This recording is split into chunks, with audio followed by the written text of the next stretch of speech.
We acknowledge the First Nations peoples of this land, the traditional custodians, and pay our respects to the elders past, present, and future.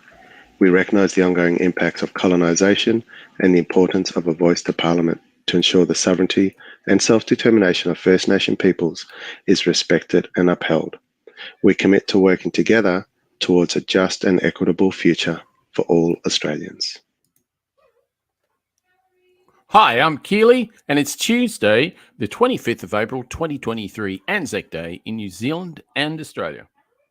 And I am Wencee.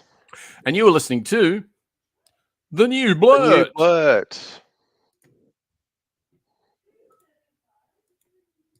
I can't take it anymore! Good afternoon, good evening, good day, and good morning, Blurtstars, wherever you are around the world. You are listening to the New Blurt. Tonight, I am coming to you from Wencee country, the Kulin Nation, or the Woiwurrung people. Sovereignty was never ceded, always has been, and always will be Aboriginal land. Good evening, Wencee. How you going? Good evening, Kegsta. Before we start, I respectfully acknowledge the traditional owners of the land on which I live and work, the Yuggera and Turrbal peoples. Sovereignty was never ceded. I am doing fine and super happy, as you are, I'm sure. Oh, yes, absolutely. Trying to think why that may be. I just want to say, just in case we have any Essendon supporters listening, I just want to say, look, I'm really sorry about today. I understand you must be feeling pretty bad, but it's just the way it is sometimes. Just have to get on with it. Yes. I hope it's definitely loud.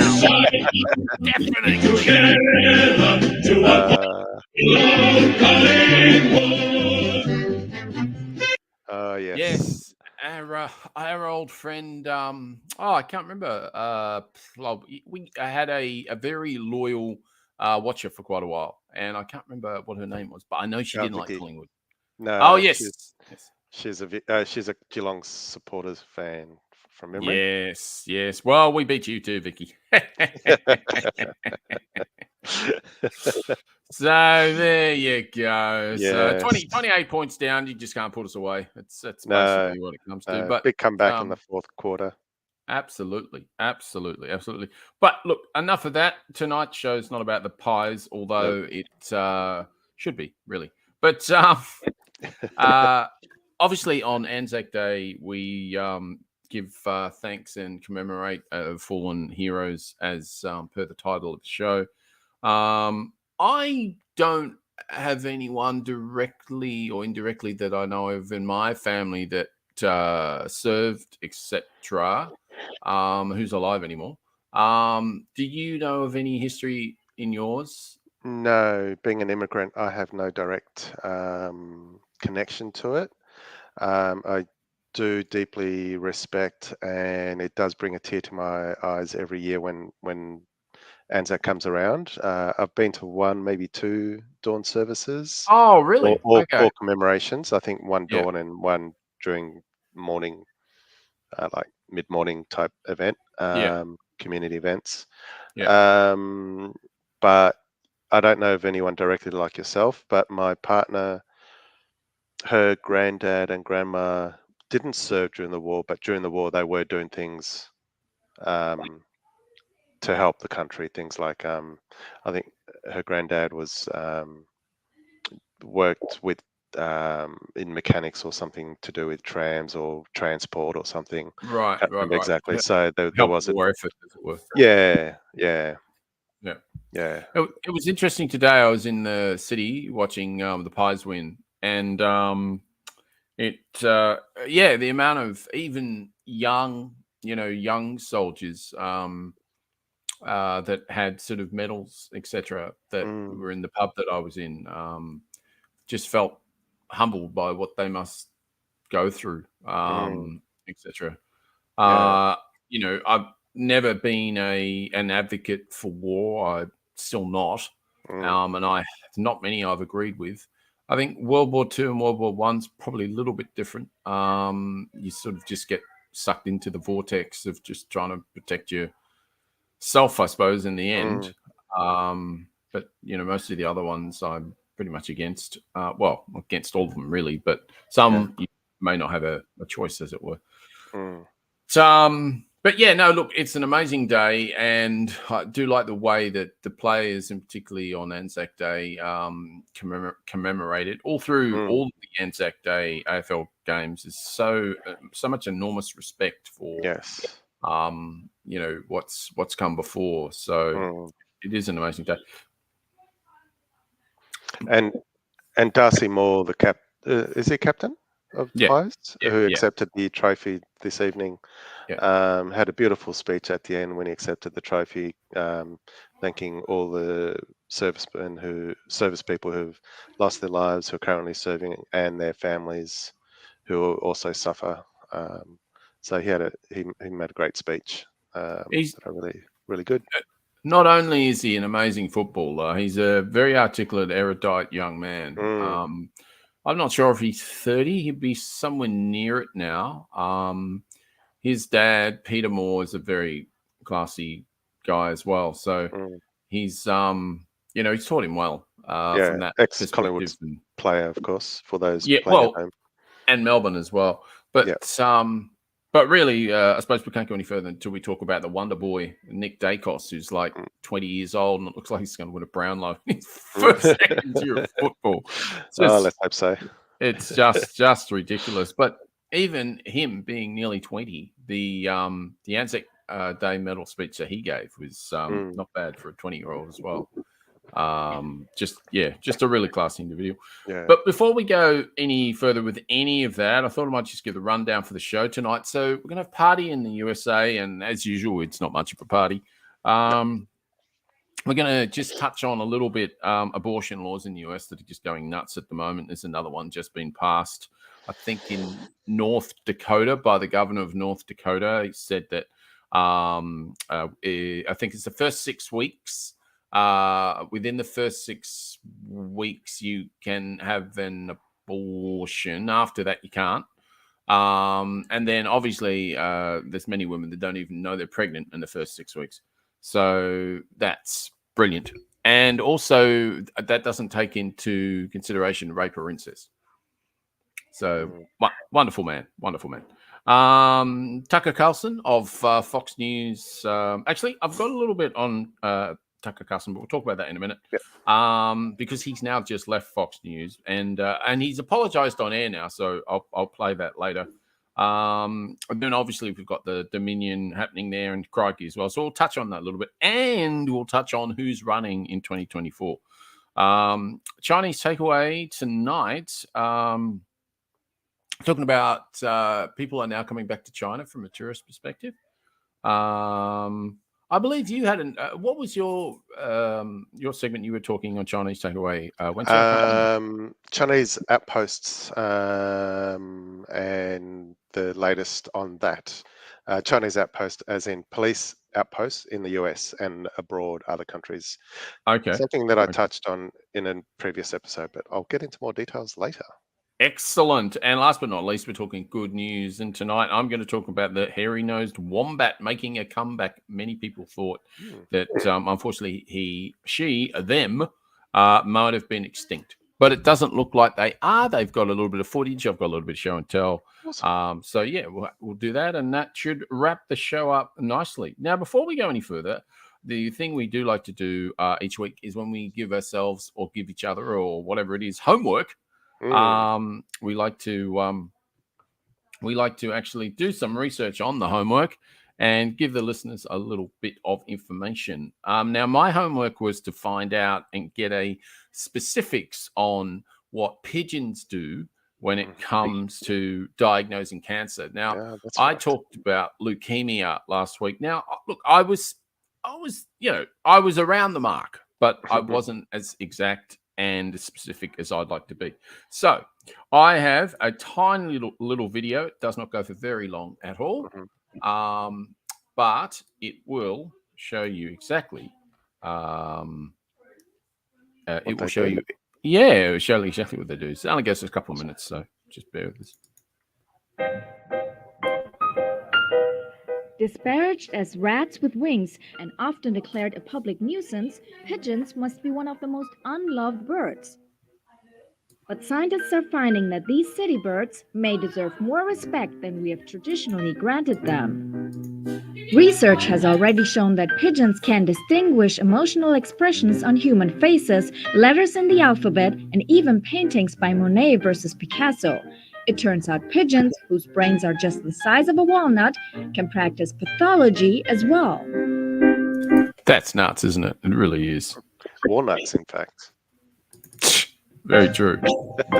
Birds may deserve more respect than we have traditionally. Research has already emotional expressions by Monet versus Picasso, whose brains are just the size of a walnut, can practice pathology as well. Scientists from the University of California, Davis, the University of Iowa, and Emory University have demonstrated in a new study that pigeons can be as good as humans at detecting cancer. For the experiment, 8 birds were placed individually in a box, while images of actual breast tissue samples showing cancer cells or cells that were not cancerous were projected onto a screen inside. The scientists trained the birds to peck on a certain screen if the cells appeared malignant and another one if they looked benign. Whenever the bird was correct, it received some grain as a treat. The results were astonishing. In the course of 15 days, the pigeons improved their ability to tell the difference between malignant and benign breast tissue from 50% at the beginning of the study to 85% by the end of it. That's probably better than beginning medical students, the scientists said, but not as good as seasoned pathologists. When they tried the flock sourcing approach, pooling together the decisions from a group of 4 birds, the birds' accuracy spiked to an impressive 99%. The birds didn't do as well identifying suspicious densities or masses on mammograms. That's a task even clinicians may find difficult, the researchers said.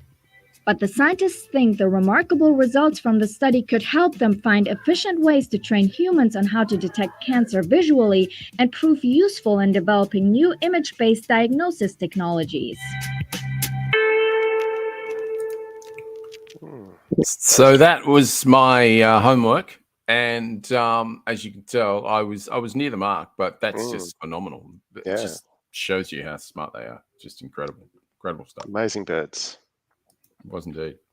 Now, you had a bit of stuff you want to talk about, Wencee? Yeah, as a bit of a segue before we get onto some of the couple of things that you're referring to, in Belgium, they over the weekend they did a seagull competition. Wow.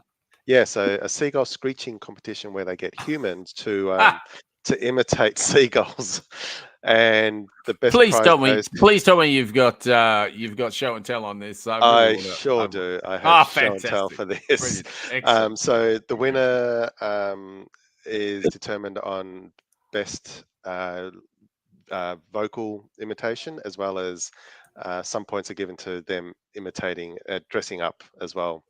So I'll just quickly play this one. This is the first one that you see is was the winner. Oh, right. Forget his name. Okay. He's Belgium from memory, but here we go.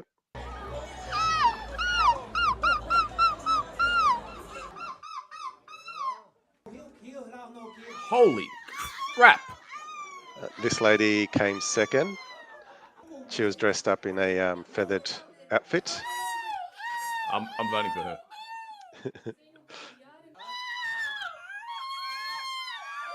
So this is a gaggle of seagulls, if that's the term for a group. That's pretty good, that last one. He was phenomenal, I reckon. The very first one. This is Belgium, yeah? Yeah, it's...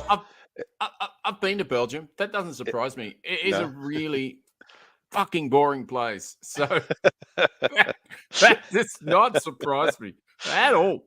So what do you do for entertainment? Oh, I just imitate seagulls. Admittedly, the winner studies theatre and production, things like that. So yeah, it's how he learned how to imitate a seagull. Don't know, but he's obviously a thespian, so yeah, he's happy to nice act. job. Nice job. Yeah. That's very, very good. Actually, Yes. talking about people screeching and whining and all the rest of it, I thought that would be quite a good segue to play Tucker Carlson from Fox News. His apology to his listeners, because as what you may or may not know, he has now officially resigned off the air. I think last night or the night before or something. Did he resign or did he get the chop?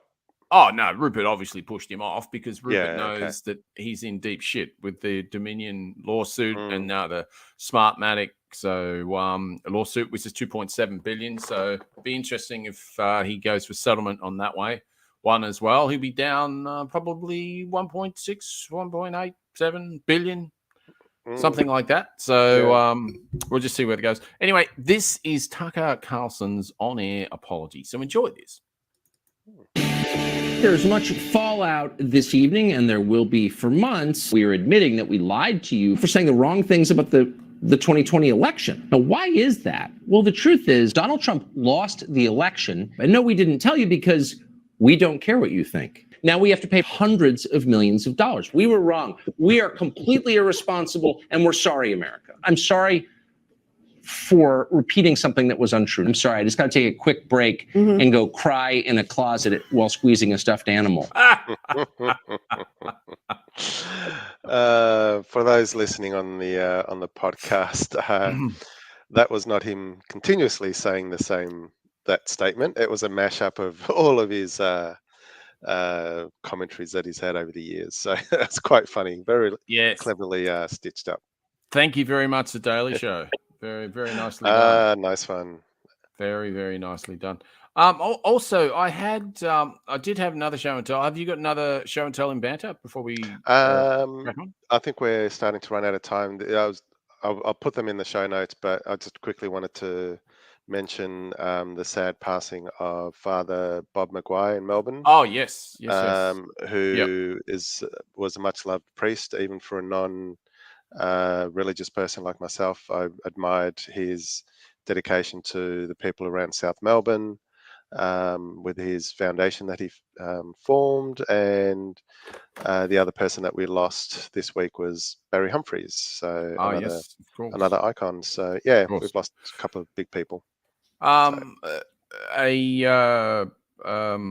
on Father Bob. He was a massive Pie supporter. Oh, was he? Oh, he was indeed. He did, yes. He did quite a bit at the Collingwood Football Club. And him and John Safran from Triple J fame had a podcast for quite a long time. Yeah, they did. And also, he's going to get a state funeral, so that's pretty cool.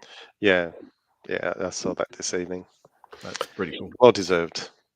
Did you have any show and tell on that, or? I do have videos, but they go for 3 or 4 minutes each. So okay. We'll save that. I'll save that in the links. Okay, and is that same with Dame Edna as well? Yes, for Dame Edna. Yeah, there's some. Obviously, the Hello Possum was a big. Oh yes. Was her big catch cry, I guess, or but yeah, great characters. Does she/he talk about where that came from? Like how did they come up with the Hello Possum? I don't know. No, it's not in this video, but right, it was just a mashup of a lot of his characters and cool. Just funny bits. Yeah, we'll have it all in the show notes, so that'll be cool. Yep. One of my faves is Les Patterson. I love Les Patterson. Yeah, it's very funny. It sure is. Very wrong, super wrong, but yeah, I love him. It's great. One of his comments was he loved the fact that Sir Les was so popular that that was the first impression that many people from overseas got of Australians. That is this typical of what an Australian looks like and behaves like, and of course not. But yes, it was quite funny. There was a few that did. There's definitely people who are like him, but it's not all of us. No, absolutely. But he was modelled off some, of someone or some people, as it were. People, yeah. I've got something that only goes for 37 seconds, and it's pretty hair raising, or should I say, de-raising. Oh, okay.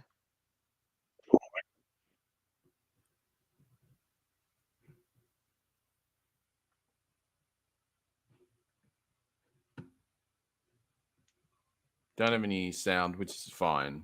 Okay. Do you want to describe what we're watching for those Yeah. listening? So if you haven't seen it, there was a poor old deer. So we'll try that again. Yep, Just see if we can very get the sound this time. Maybe a bit softer. That's very loud. Oh, it hasn't. No, There's no hasn't sound at come all. back. So sound seems to be popping in at the end.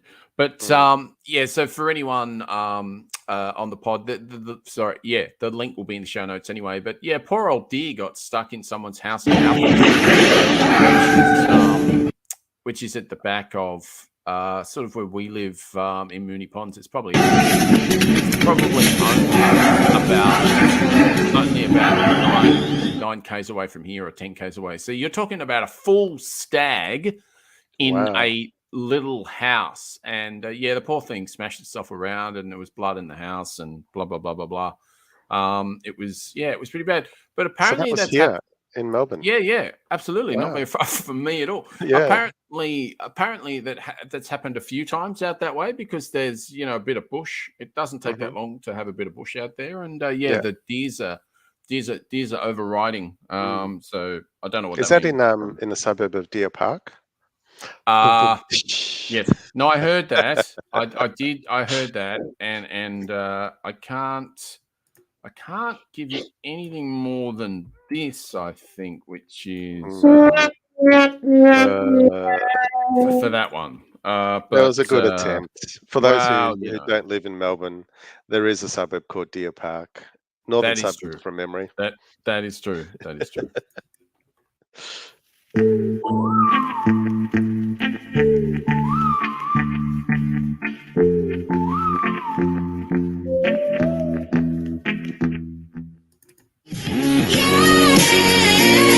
It's a party in the USA. Would you like to go first, my friend? Yes, sure. I can go first. Party in the USA. Is it a party? Not for these two Chinese men who have been operating an illegal Chinese police outpost in New York. The FBI arrested two Chinese men with conspiring to act as agents of the Chinese government and with obstructing justice. Is this Chinese? Is this Chinese takeaway, or is this party in the USA? Oops, sorry, you're right. No, that's okay. I might have had it in the wrong area, and I've just that's all right. Sorry. That's right. Sorry. I scrolled to the wrong place of my notes. No, it's all Let's good. go backwards. It's all good. Yes. Okay. Party in the USA. Hold on, I've got the perfect one for this. Just give me a second there. I'll just get rid of that, and I'll just get rid of that, and then I'll just do that, and then it's over to you. Thank you very much.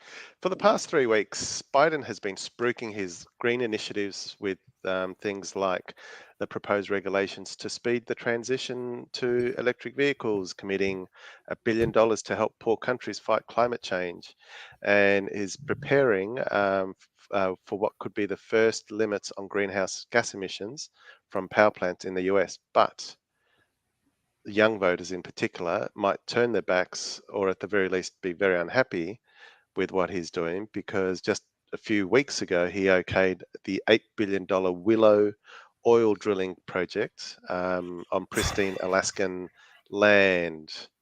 So I'm not happy with that, even when I heard about it from over here that they're doing this. So here's similar to what we're seeing here in Australia.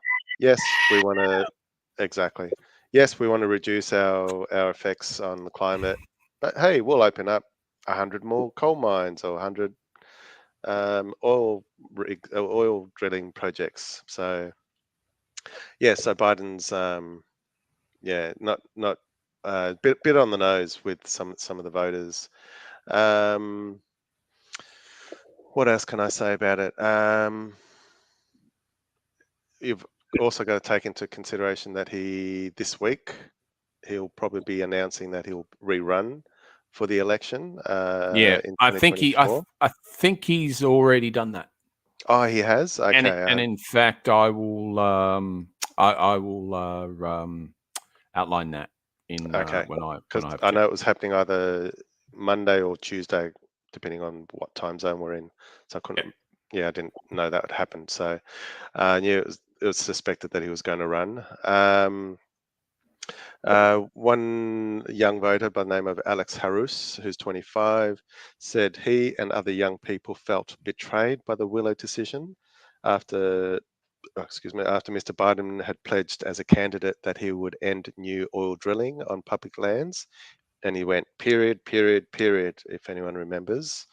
That's what Biden said 4 or so years ago.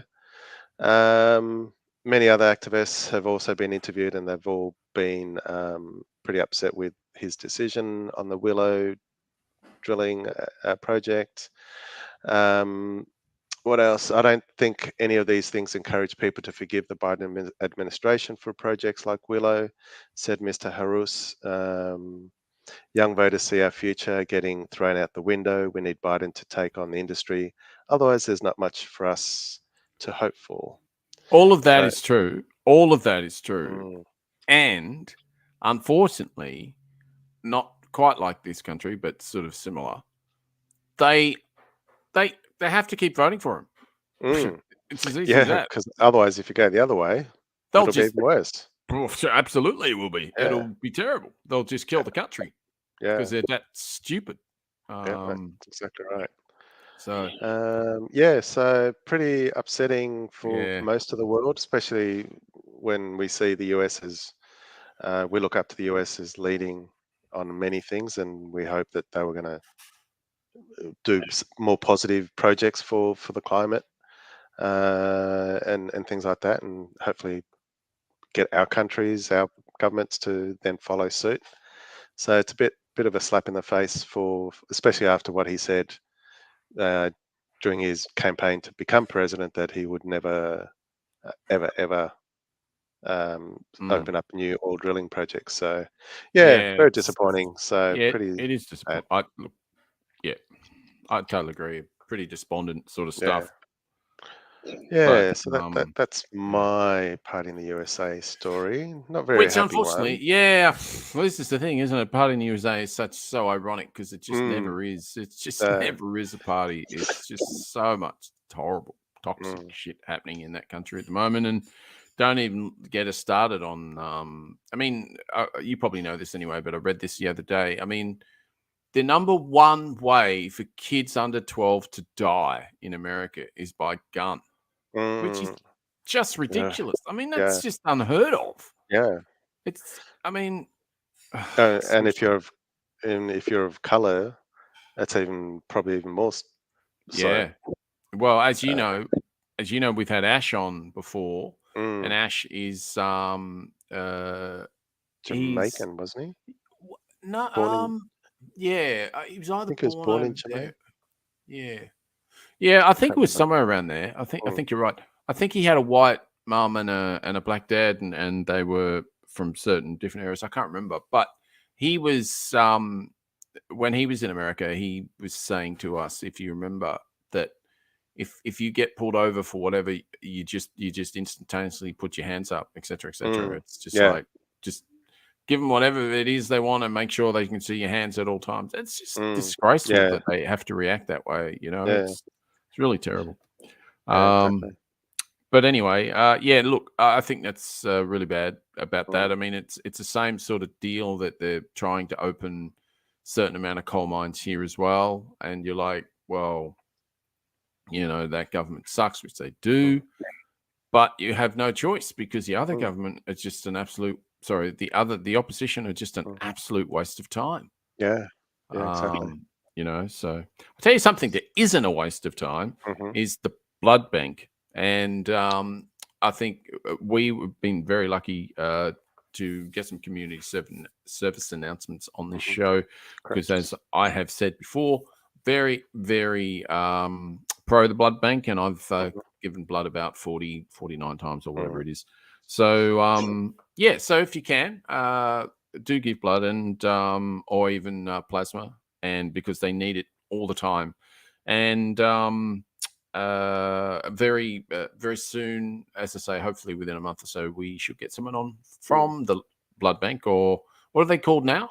Lifeblood. Sorry, So, all right. So it used to be blood bank. Now it's lifeblood. correct. Right. Yep, Okay. I've been rated. So the Red Cross Lifeblood.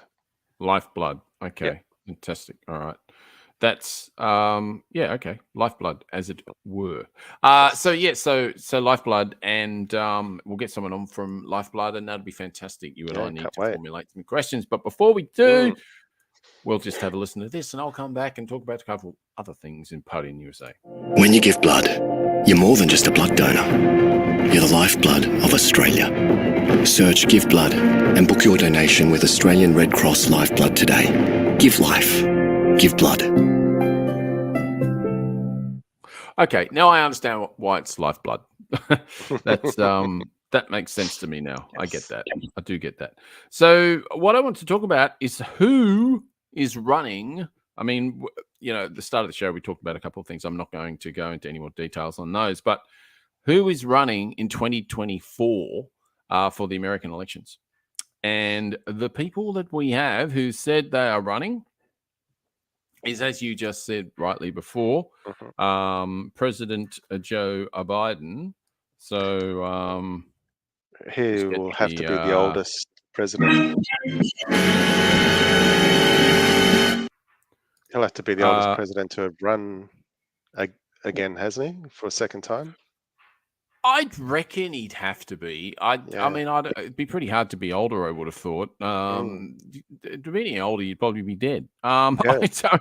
I don't. Not that we wish that on him, but no, definitely not. He's Jesus, no. He's the only thing keeping the country afloat at the moment. If the other nongs get in over there, it's going to be disaster. So, but he's set to run again with a backing of his party establishment, placing him in a strong position to ward off rival Democrats who might believe they're better placed than the 80-year-old incumbent, as you so rightly said. On the other side is Orange Head, his early announcement and loyal following, placing him at the forefront of the GOP list, i.e. the good old party, or the great old party. The thing that I don't like it really, they're not that good. No, they're pretty bad. They're pretty bad. They should change that. They should change their name to the BOP. Yeah. There's no doubt about that. They are rubbish. But anyway, but there's a host of potential rivals such as Ron DeSantis, who's just an absolute nut job, and just waiting for the right time to show their hand. So Ron DeSantis basically doesn't want to teach critical race theory, mainly because he has absolutely no idea what it is. What it means. And I will tell you what it means. It's all about the systemic and process-driven racism in America from go to woe, basically. And whether he wants to accept it or not, that's his history. And the history means that you need to improve the system so that black people, for a want of a better word, I don't have a better one at this stage, in America, Afro-Caribbean maybe is a better word, I'm not sure, can get out of that system and have the same equality as, say, a Anglo or / sort of white person. I think even Latinos in America are similar to the sort of black community when it comes to that sort of. Definitely persecuted, or definitely a lot of laws not in their favor. Yeah, absolutely. And I was listening to a podcast the other day, and it was exposing a GOP or Republican. I don't know if he's actual leader, but definitely like a consultant or something. And what they were doing is they were openly saying what we have to do is ensure that on campuses, we don't have so many voting boxes. It's far too easy for the students to be able to vote. Because, as you know, it's not just an Australian thing. Kids around the world, anywhere from 17 onwards, right up to 40, are not voting for these nutbags.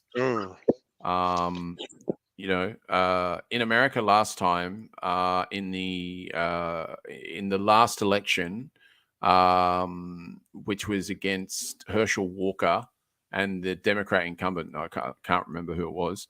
The reason that the Democrat incumbent won is because of the massively high turnout for the Gen Z slash Gen Y, the millennial sort of population.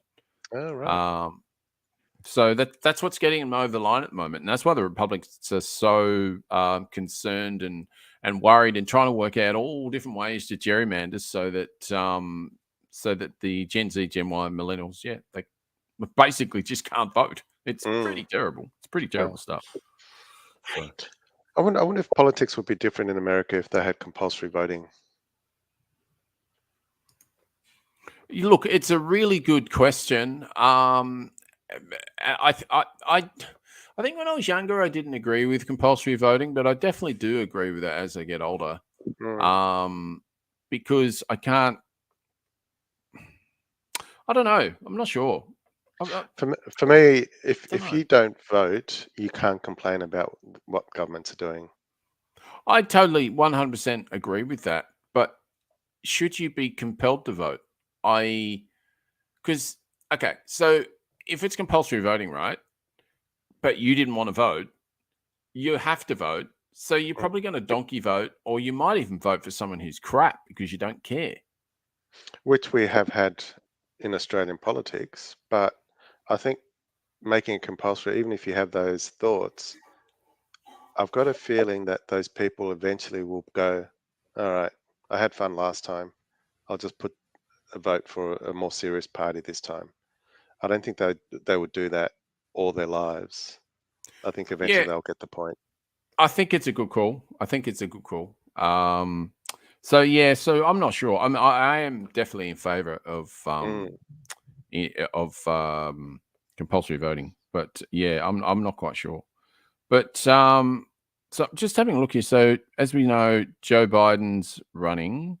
Marianne Williamson, who's a self-help author, spiritual and progressive activist, home state California, was the first notable Democrat to challenge Mr. Biden for the party's nod in 2024.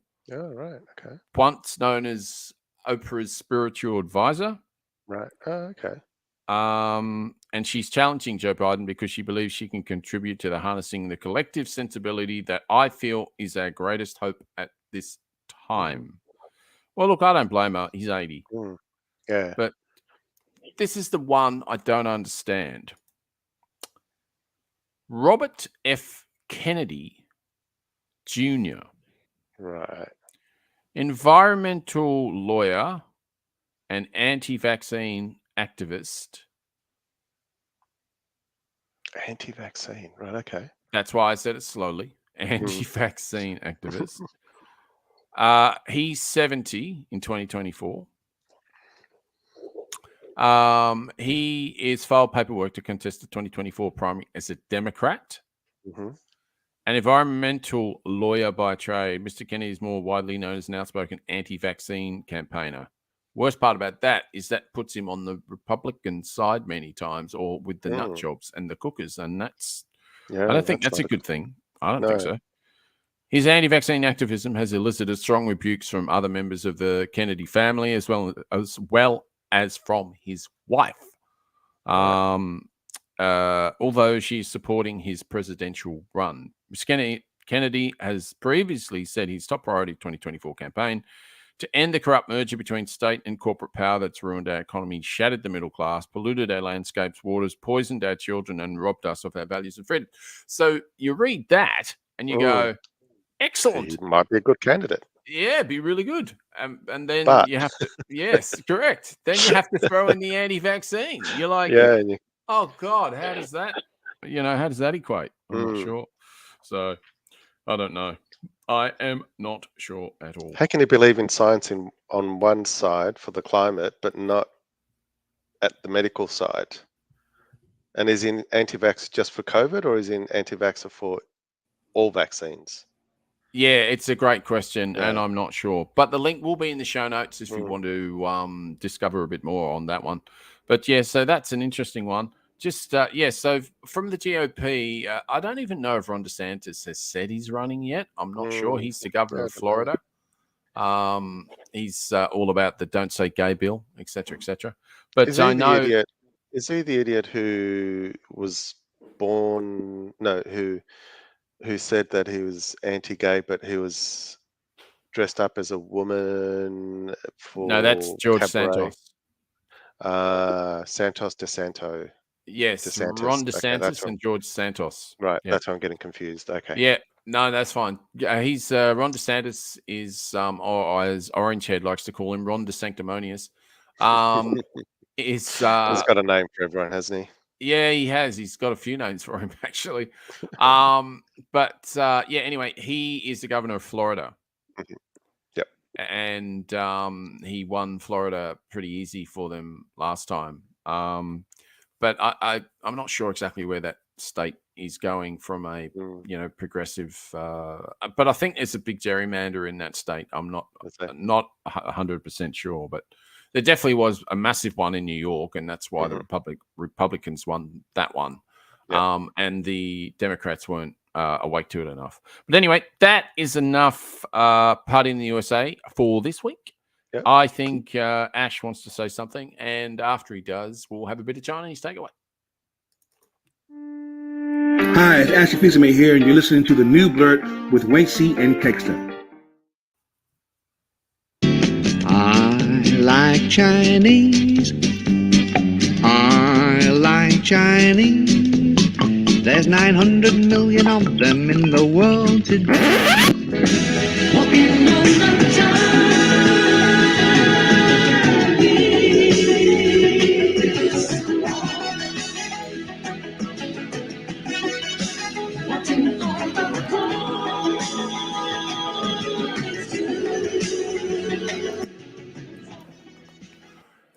Yeah, so on this week, Chinese takeaway. China has reopened to tourists. The hard part is getting there.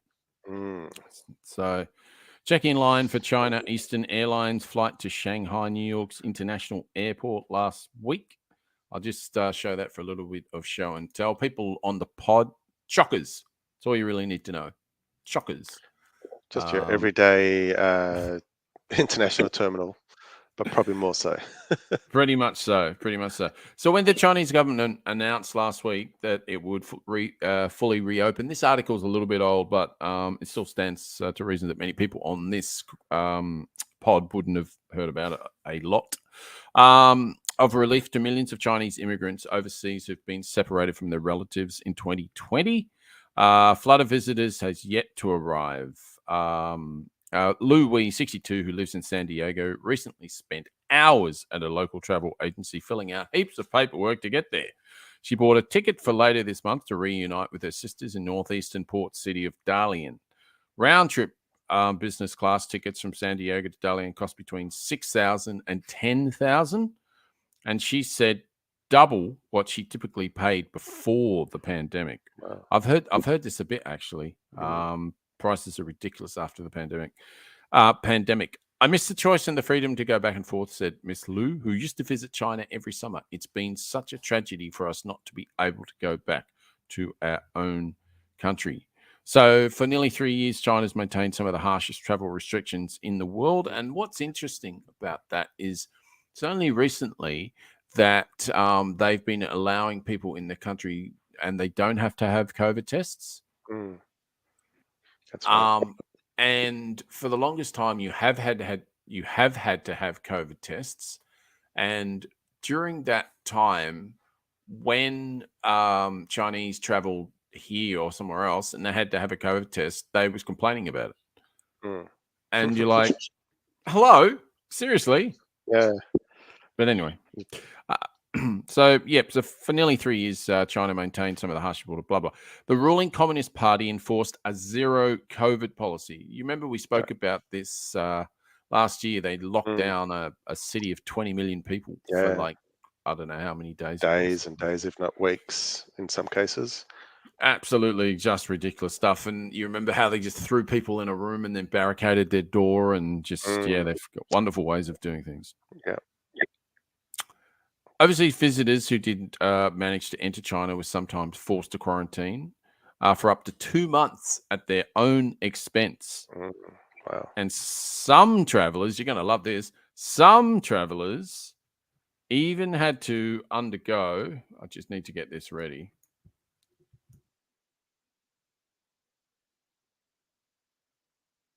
Anal swab COVID testing. What? Just in case you didn't hear that, it was anal swab COVID testing. A sphincter says what? Yes, exactly right. Exactly right. Triggering What? protests from the governments outside China. Who would have thought? Who would have thought people would be upset about that? Yeah. Anyway, What China's was their isolation. reasoning? Jeez. It's China. I don't know. China's isolation had broad ripple effects. I'm sure there were broad effects. Universities shut down academic exchanges with the mainland, and multinational companies shifted their supply chains to other countries. Millions of Chinese immigrants overseas in countries like US, Britain, Canada, and Malaysia suffered the heaviest emotional cost, unable to get home because of the pandemic, et cetera, et cetera. I've got a few show and tells here, but we've one picture I just will show. If anyone watches on the vid, you'll see a totally empty, 100% empty. Yeah, absolutely. That was the customs, is it? Border there was American airline check-in counter at Shanghai Pudong International Airport on Friday. Wow. Many people struggling to book a plane, stymied by high prices and lack of direct flights. So that's from China to America, or out? The other way around, I think. I think it's the other way around. Oh, okay. So I think it's both ways, to be honest. I think the biggest barrier, it came down last month when the Chinese government resumed issuing tourist visas. China has also said would reinstate the 10-year visas that have been suspended during the pandemic, facilitating the travel of many overseas visitors. So, wow, that's pretty much. I'm not quite there, but near enough, sort of thing. So. Yeah. Well, I guess tourism's not going to be big in China for a little while. Well, no, I think you're right. Not in terms of dollars. No. Well, no. Well, not in terms of people, the tourist dollar. You mean? Yeah, being able to get there and be able to spend if they can't get in. Well, absolutely. But as you know, I think the tariffs have come down from Bali from Australia importing into China, etc. So they're still making better dollars from that perspective. But anyway, I'll just finish with this. Doing business in China is not something you can do over the phone from the United States. He said you have to sit with people, you have to go to dinners, and you have to drink a lot. You have to invest and grow relationships here. So it's not easy. It's not easy. Wow. Interesting. Yeah, it is a little bit, but just before just a tiny word from our sponsor, and then back on to you. Hey, this is Hannah Melville Ray from the Australia Institute. I'm listening to the New Blurt with Wencee and the Kegsta, and you should be too. It's on Tuesday nights, live from around 8 p.m. Yes, we are live, except for when we're a little bit late, like today. But we're still live, though. We're still live. But still live, but not exactly 8. Usually around about 8. Well, 8 p.m.-ish. 8 p.m. I think she even said 8 p.m.-ish. Yes. Did she say 8 p.m.? Yeah, around 8. Around 8 p.m. That's right. Around 8 p.m. That's right. Before I continue on from the story that I started in the wrong segment, Ash Filsame was born in Haiti. That's it. Yes. And grew up in Miami. So apologies for getting that wrong. We should have known. We have had him on our show a couple of times. So we have. I'm trying to get him back, but he's just all over the place at the moment, and I can't nail him down. Country? Well, it's a great question. I think he is. But I am going to endeavour to get him back on because we get to talk to him. He's always fun. I didn't see him on the Melbourne Comedy International Festival lineup. Oh yes. So. Yes. He was there? Yes. Yeah, absolutely. Oh, okay. Yeah, Oh, he was. cool. Yeah, Awesome. yeah, did a lot of gigs. Yep, Mm, and he's been up at the Sydney International Comedy Festival yep. as well. And it's our turn end of this week. We have a month of international acts as well as Australian acts. Oh, The do you Brisbane, really? yeah, the Brisbane Comedy Festival. I didn't know you had a comedy Yeah, festival. When did that yeah. start? Oh, it's been a few years since I've been here, but nowhere near as big as the Melbourne one, of course. We don't get all the same acts. We get a lot of the ones that performed in Melbourne, but not all of them. But yes, we digress as we always and sometimes do. Like I said earlier this evening in the previous segment, a few weeks ago, I actually spoke about the Chinese government who allegedly have been setting up these police outposts in other countries. And in particular, in the January podcast, I spoke about a little office, nondescript office in New York, in Lower Manhattan, to be exact. And at the time, the Chinese denied that any law enforcement activities were being conducted. In America. In America and other countries as well. So they have these offices in buildings, and there's no signage to say what they are or anything. But apparently, they're there to help Chinese citizens in foreign countries, to help them with things like renewing their driver's license back in China, or applying for visas. But there's been rumors. Just a question. Don't they have an Chinese ambassador and a Chinese consulate embassies in and all that? America Yeah, to do that? you'd think, and that's why there's been these rumors and these investigations prior to a couple weeks ago, where they've suspected that they've actually been doing other things. Yeah, so So you're saying they expected of doing trying to arrest or get rid of Chinese dissidents out of those countries to come back to China to be able to persecute them or take them to court, in inverted commas, back in China. So that's all been sort of alleged activities that they've been doing in these offices. But about a week or two ago, the FBI arrested 2 Chinese men with act as agents of the Chinese government and with obstructing police. They are said to have used the police outposts, all these officers, to intimidate Chinese dissidents living in the US on China's behalf. What's the US saying about this? I wouldn't have thought they'd be too happy. No, they're not happy. So there are international laws where if you want to do policing, you have to ask for permission in that country.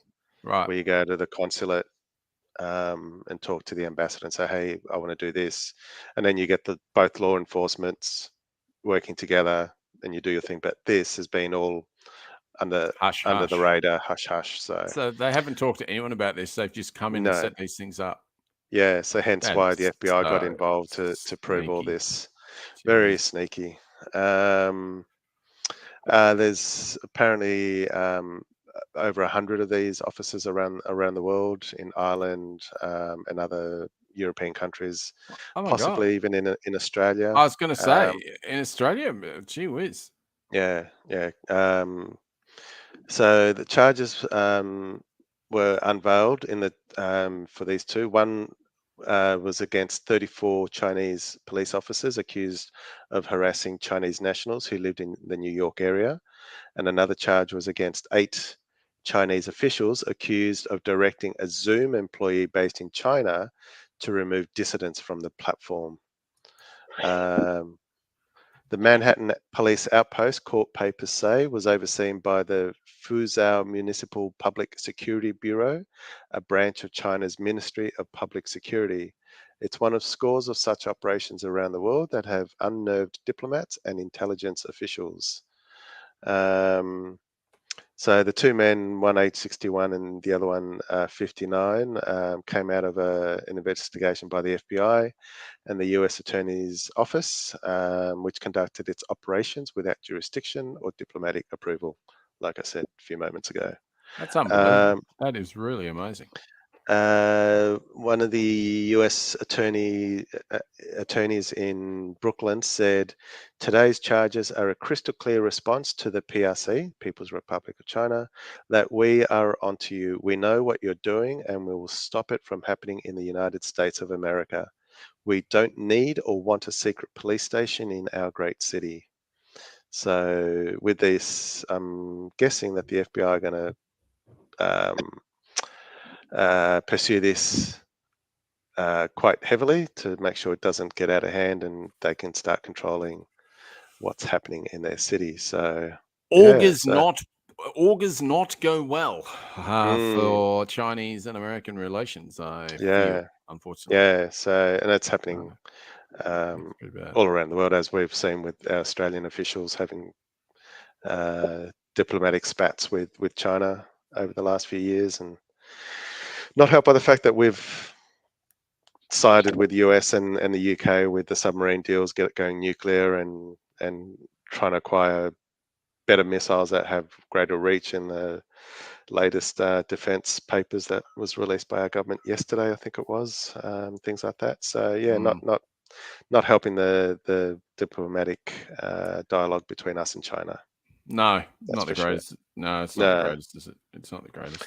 No. But, So yeah, I thought that was an interesting story, and if and when charges or if they are found guilty or not, I will keep an eye on this story, and when it develops, I'll bring it up in the future.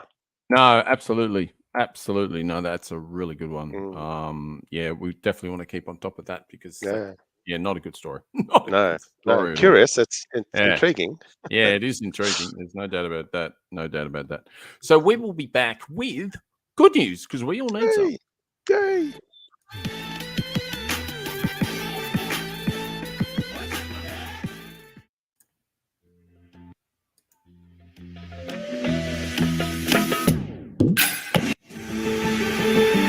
You know, I got the good news. I don't want no bad news. Don't show me no dirty shoes. I just want the good news. You know, I don't want no bad news. Don't show me no dirty shoes. I just want the good news.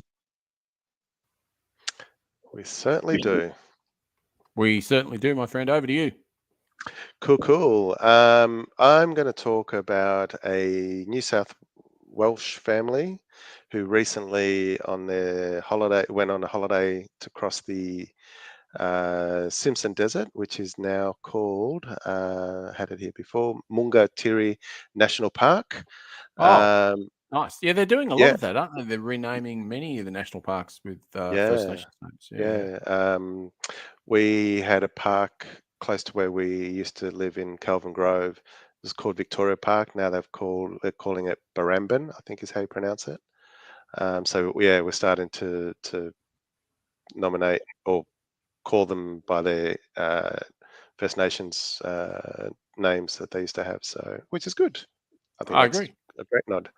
But yes, this family of 4 had to be rescued from the Mungatiri National Park last week. Sorry, they'd been traveling with friends across New South Wales into the desert, pulling a caravan, and their caravan broke down, and they radioed in by satellite phone. So they were obviously well prepared and had advised authorities what they were doing. And they were told to try to keep going, and which they tried to do. But their car's chassis apparently got damaged in the process of pulling this caravan across the terrain, and they had to sit it out for quite a while. When they're pulling this across the Simpson Desert, excuse my ignorance, is there any roads for them to drive on? They're not just driving through the desert as such. I believe there are some tracks that people follow, and I'll get onto it, how I know that in a minute. Okay. But yeah, so so they tried to get down to the Birdsville track, the very famous Birdsville track, but the vehicle got worse and worse. So so and they couldn't really progress much because about a week ago we also had Cyclone Ilsa that crossed WA. Oh, yeah. Okay. Yeah, so because of that, the weather was coming across the country and it made things worse for them, so they had to sit tight. Eventually, the police, Birdsville Police and park rangers were able to travel the 270 kilometres to evacuate the family last Tuesday, and so they were able to get them out. The family were quite prepared with their adventures. They had plenty of supplies, so they had more than a week's worth of supply. So even if they were stuck there, they would have easily not starved or gotten into any danger. We So had is that plenty of. Mhm. so sorry, is that exactly what this was? This was an adventure, like Yeah, so it's just a camping trip Right. basically, and it's one of those things that some people do. I wouldn't do, but I wouldn't either. yeah, but obviously for campers who love going bush, it's one of Pro those. campers. Pro Yeah, campers. yeah, and I'm not opposed to doing camping, but yeah, that's a bit too extreme and too Yeah. long for me. Yeah. Um, I Definitely. like my necessities like a bathroom and everything else and a hot shower. I can do 1 or 2 nights, but not a week or two without all that. The father, Mr. Yeah, Thompson, said we're too we soft, Wencee. We're too soft. we are way too soft. Yeah, I've still got soft hands like I've never worked a day's job in my life. I know. I'm the same as you. I'm the same as you. Apart from my nails being in a disgraceful state, my hands are stupidly soft. I remember I used to grab my dad's hand when I was young, and it was so rough and so Yeah, hard. yep. And Yeah, I got the yeah. same memories of my dad. But he always said to me, "Feel my hand, son. Never let yours get like that." Mm, So there you yes. go. Anyway, Mr. Thompson told the ABC the ordeal was a good experience and forced the family to enjoy the beauty of the outback. We had plenty of supplies, including food and cold beers, which is the most important thing for an Australian of family, right? course, absolutely, yes, for sure, for sure. Yeah, and they played games and stuff. So yeah, they had a coffee machine and an air fryer, so they were more than prepared. Kids had their iPads, so they obviously had solar powered generated batteries and Oh, whatnot. yeah, no, they definitely sound prepared. They sound like Yeah, they're all over it, definitely. yeah, and the reason why I know this is a colleague of mine at work. He's preparing to cross probably the same desert. I think it's the Simpson Desert, but from Wow. Brisbane, heading out west and heading into Northern Territory. So yeah, he's going with a group of I think 8-10 vehicles, and yeah, so he's bought himself a special satellite phone. He's advised the authorities, of course, and everyone else. So yeah, he's well prepared. He's looking forward to it. But yeah, it should be interesting when he comes back. I'm curious to see all the stories, hear the stories and photos and everything else. I'd imagine some of the photos will be amazing, and the Mm, stories, yeah, that will be yeah. unforgettable. And So, one thing I didn't know, he bought and he's shown me photos. He's got this massive 4 meter long flag that he has to put on his bull bar because on the sand dunes, as you're going up and down, you don't get to see the vehicle, but you can see the flag if you're going up a crest and someone's coming on the other side. The oh, last thing you right, want is for them to yeah, crash. So yes, by having a 4 meter flag, yeah. you get an opportunity to see these vehicles. Oh, wow. So Well, so yeah, I've seen those flags before, but I never yeah, realized what they were for. Fantastic, yeah. excellent. There you Oh, go. that is a very, very interesting story, Mm, Wencee. And yeah, no, look, I look forward to coming back with information with your friend on that mm, one. That sounds yeah. pretty awesome. I've got a nice quick one here, and it's got a little bit of show and tell as well. So we're getting on with the show as usual, and so I will be moderately quick on this one. But rare footage of the elusive northern hairy-nosed wombat, the largest burrowing marsupial in the world, which is pretty cool, has Wow. been captured in regional Queensland, raising Go hopes. Queensland. That's it. Raising hopes the species may be back from the brink of extinction. Nice. So the northern hairy-nosed wombat is one of the most endangered animals on the earth. In Wow. 1980, there was only 30 of the animals that existed. Wow. And Australia has 3 wombat species, including the southern and bare-nosed wombat.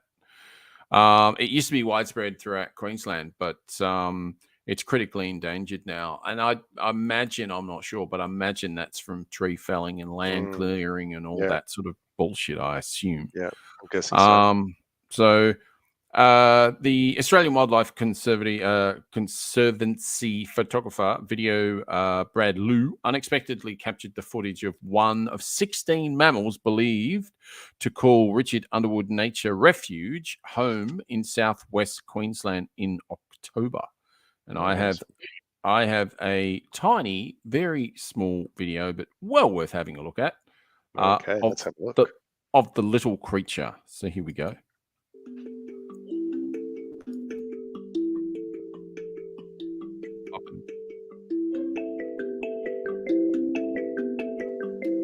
There he is. Oh, she is very cute. Yeah.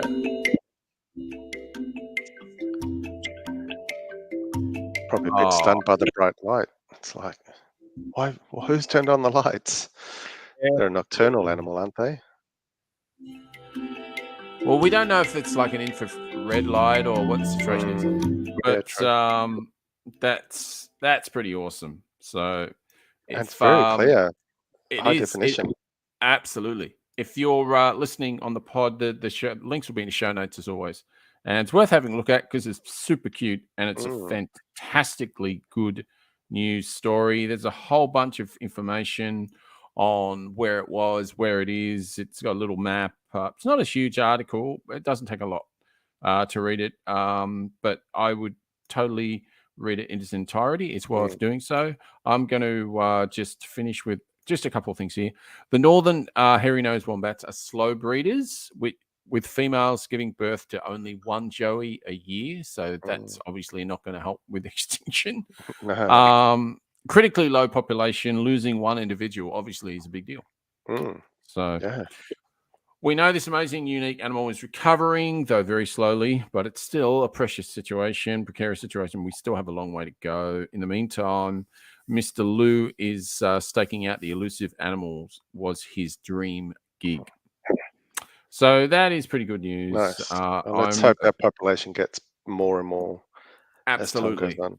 Yeah, no, look, absolutely. That is absolutely correct. And with that, I think people who've been on the pod tonight and anyone watching the vid, it'll be Wencee and I pretty much out.